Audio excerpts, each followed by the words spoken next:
एक एक साल इन्होंने तैयारी की होगी, तब इस लायक बने हैं। 6 महीने तैयारी की होगी। इसी तरह ये बजाने वाले चाहे गाना गाने वाले, और इसीलिए हम कहना चाहते हैं आपसे कि हम लोगों को भी उसी तरीके से तैयारी रखनी है। बिल्कुल भैया, बिल्कुल। हमारी आपकी जितनी तैयारी अच्छी होगी, हम लोग जितनी मेहनत कर लेंगे और तैयारी कर लेंगे, उतना ही आसान हमारे और आपके लिए होगा सरकार बनाना। जब आज हम लोग होली मना रहे हैं, जब होली मना रहे हैं हम लोग, और याद करिए जब 2012 में सरकार बनी थी तो होली के बाद ही बनी थी, अगर याद होगा आपको। और हम लोग हर दिन गिन रहे हैं। अगर आज दिन गिने हम लोग होली के दिन, तो हमारे आपके लिए दिन कम बचे हैं चुनाव के। उत्तर प्रदेश में 403 विधानसभाएं हैं, और अगर गिनती करोगे 403 दिन कम है तो दिन कम है, विधानसभाएं ज्यादा हैं। इसलिए हम लोगों को मेहनत और ज्यादा करनी है। यहाँ आसपास के लोग तो अपने आप जिता देते हैं, क्योंकि यहाँ के लोग सब समाजवादी हैं। लेकिन आज के दिन हम लोग संकल्प लें कि जितनी बड़ी जीतें हुई हैं, उससे बड़ी जीत आने वाले समय पर हो समाजवादी लोगों को, और सरकार यहीं से बनना शुरू हो,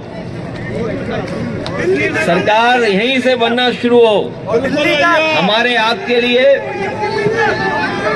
आपके लिए चुनौती बड़ी इसलिए है क्योंकि अभी अभी हम लोगों ने इन्हें हराया है।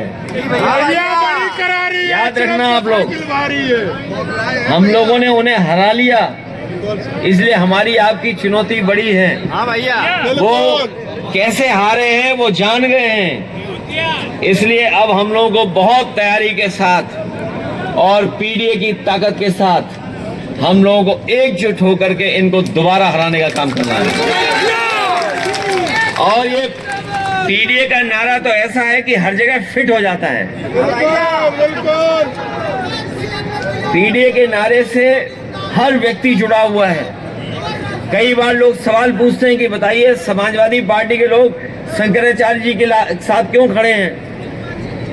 हमने कहा कि पीडीए में पीड़ित हमारे पूजनीय शंकराचार्य जी पीड़ित हैं, दुखी हैं, और उन्हें अपमानित किया जा रहा है, इसलिए पीडीए उनके साथ हम सब लोग मिलकर जो पीड़ित होगा, दुखी होगा, अपमानित होगा, वो पीडीए होगा। उसके साथ हम सब पीडीए वाले लोग खड़े होकर के उसको सम्मान और हक दिलाने का काम करेंगे। ये भारतीय जनता पार्टी के लोग जो अपने आप को बहुत सनातनी मानते हैं, इस बार बताओ सनातनी लोगों की पोल खुल गई कि नहीं खुली? आप सदियों से हिसाब किताब लगा लो, पौराणिक व्यवस्था से अभी तक हमारी सबसे ज्यादा जिस स्थान की मान्यता है, जिस स्थान को सबसे ज्यादा हम लोग पवित्र मानते हैं, जो हमारी आध्यात्म की त्रिवेणी है। जब सोचिए पूजनीय शंकराचार्य जी वहां जा रहे थे स्नान करने, तो इन भारतीय जनता पार्टी के लोगों ने उन्हें स्नान नहीं करने दिया। वो धरने पे बैठ गए और उन्होंने कहा कि हम आंदोलन करेंगे जब तक सरकार नहीं झुकेगी। लेकिन सरकार इतनी अहंकारी है कि सरकार झुकी नहीं, और सरकार ने उन्हें अपमानित किया, और इस सीमा तक अपमानित किया कि अब सुनने में आया कि नई तरह के मुकदमे लगाए उनके ऊपर। कोई कल्पना कर सकता है कि मुकदमे ऐसे भी लग जाते हैं? नहीं, ये तो प्रधानी में लगाए जाते हैं। हाँ भैया, हाँ भैया, भैया।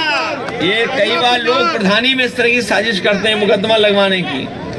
सोचिए हमारे सरकार में बैठे मुख्यमंत्री जी ये साजिश करें कि उन पर मुकदमा दर्ज हो जाए, तो जो मुकदमा दर्ज कराएगा वो कभी सनातनी नहीं हो सकता है। इसीलिए हमने कहा कि अगर हम गीता पढ़ें और गुरु नानक जी के बारे में पढ़ा होगा, जिन्होंने वो जानते होंगे, हमारी गीता में लिखा है कि जो दूसरे का दुख